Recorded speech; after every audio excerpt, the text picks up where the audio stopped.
What's up, Leeds United faithful? Listen up, you beautiful white supporters, because your boys got some absolute madness to break down for you today. And when I say madness, I mean the kind of stuff that's got Elland Road buzzing and every Leeds fan from Beeston to Bangladesh losing their minds right now. We've got 3 bombshells that just dropped, and trust me, by the time we're done here, you're gonna understand exactly why this club is keeping us all on the edge of our seats. I'm talking about a defensive dilemma that's got legends picking sides, an injury scare that could change everything, and a transfer saga worth £20 million that just went up in flames. Smash that like button right now if you're ready for this roller coaster. Drop a comment telling me where you're watching from, and if you haven't subscribed yet, what are you even doing with your life? Hit that subscribe button. But here's what's got me absolutely fired up. We've got a club legend throwing shade at our biggest summer signing. A star player potentially sidelined just when we need him most. And Pep Guardiola basically telling Leeds United to forget about their dream January target. Are you ready to dive into the chaos that is Leeds United right now? Because this first story is about to have you questioning everything you thought you knew about Daniel Farke's plans. John Newsom just dropped the most controversial take in recent memory, and it's got the entire Leeds United fanbase split right down the middle. The club legend was asked straight up, should Xhaka BOMBSHELL get his chance against Bournemouth? And his answer? He basically said absolutely not. Can you believe this? Here's the thing, Leeds faithful, we're talking about a £15 million signing here. This isn't some random bench warmer. This is supposed to be one of Serie A's best center backs. But Newsom looked at the cameras and said, I don't know why you'd give BOMBSHELL a game. What are you going to do? Drop Struijk or Rodin? The center backs have been great this season. And you know what? He's not completely wrong. Pascal Struijk has been absolutely phenomenal this season. The man's been a rock at the back, and Joe Rodin alongside him has looked like he belongs at this level. But here's where it gets spicy. This is literally the first time in BOMBSHELL's entire career that he's found himself out of a starting lineup. Think about that for a second. A player who was dominating in Italy, who cost us serious money, who was supposed to solve our aerial problems, and he can't even get a sniff of Premier League action. 5 games in, and the man's still waiting for his debut. But wait, it gets even more dramatic. Newsom didn't hold back when he said, okay, Arsenal. But I think they were massively exposed. No, I don't think I would bring BOMBSHELL in. That's a direct shot at the defensive performance that had us all pulling our hair out. Even after that nightmare at the Emirates, he still doesn't think BOMBSHELL deserves a chance. Farke keeps saying he's 100% convinced with BOMBSHELL, calling him a marquee signing. But actions speak louder than words, don't they? The Croatian is probably sitting there thinking, what do I have to do to get a game? And with Leeds out of the Carabao Cup, his chances are looking slimmer by the week. The irony is killing me, Leeds faithful. We signed this man because he was one of the most effective aerial defenders in Serie A. And now we can't find a place for him in a league where crossing and set pieces are crucial. It's like buying a Ferrari and keeping it in the garage.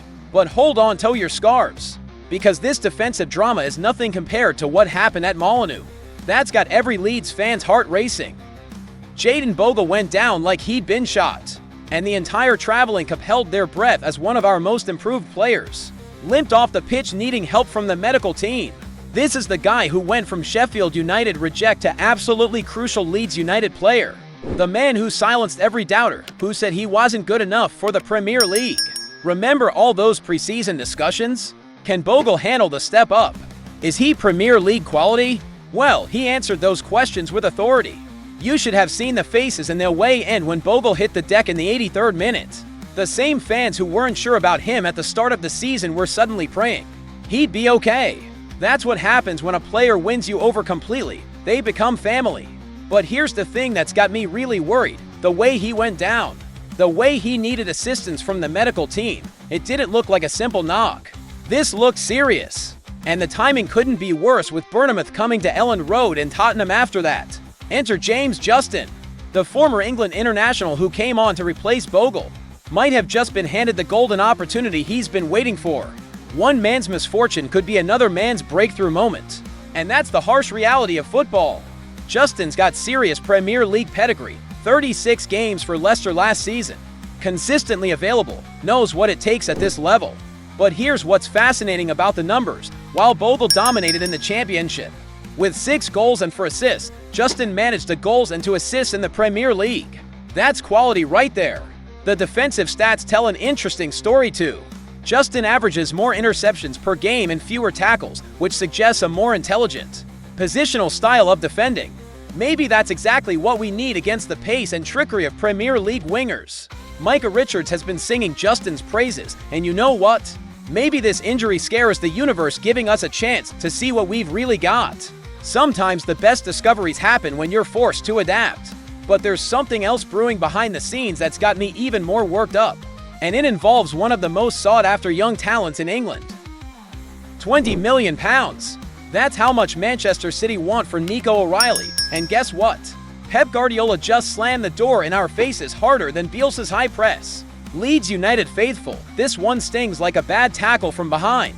We're talking about a 20-year-old midfielder who could have been the missing piece of Farke's puzzle. A player who represents everything we need: youth, energy, Premier League quality, and that technical ability that makes City players special. But Pep looked at our interest and basically said not a chance. The Spanish mastermind sees O'Reilly as crucial to City's long-term plans. And he's not about to let Leeds United waltz in and snatch away one of his prized academy products. Pete O'Rourke dropped the hammer when he said, Pep Guardiola won't be looking to lose any more of his players in January. He remains highly rated at the Etihad, and I think Pep still sees him as an important part of his long-term plans. Here's what makes this even more frustrating. O'Reilly has already made 3 substitute appearances in the Premier League this season. This isn't some untested youngster. This is a player who Guardiola trusts enough to bring into crucial moments. And we were so close to making this happen. The sources were saying City might cash in for anything over £20 million. Leeds were tracking him closely. The player fits our profile perfectly. And then BOMBSHELL Guardiola decides he's untouchable. It's like being offered the keys to the kingdom and then having them snatched away at the last second. This is the harsh reality of where we are right now, Leeds faithful. We can identify the talent, we can track the players, we can even put together competitive offers. But when the big boys say nitrogen monoxide, that door gets slammed shut. And it's not just us either. Lion are sniffing around, other Premier League clubs are watching. But none of that matters when Guardiola speaks. The worst part, O'Reilly is getting game time at City. But he's not a starter and probably never will be with that midfield. He could be starting for US, developing with US, becoming a legend with US. Instead, he's stuck in the most competitive squad in world football, fighting for scraps. But you know what? This is Leeds United we're talking about. We don't give up, we don't back down, and we certainly don't let setbacks define us. Remember when everyone said we'd never get promoted? Remember when they said we'd go straight back down? We proved them all wrong. Hit that like button if you believe in this team. Subscribe if you're proud to be part of the Leeds United family. And drop a comment telling me, are you more worried about Bogle's injury, frustrated about the O'Reilly situation, or excited to see what Justin can do? Because here's the truth, Leeds faithful, this is what makes football beautiful. The uncertainty, the drama, the moments that test our resolve. We've got 7 points from 5 games, we're exceeding expectations. And we're showing the Premier League that Leeds United belongs at this level. What do you think happens next? Can Justin step up and make that right back position his own? Will BOMBSHELL finally get his chance to prove the doubters wrong? And where do we go from here in the transfer market when the big clubs keep blocking our moves? Marching on together.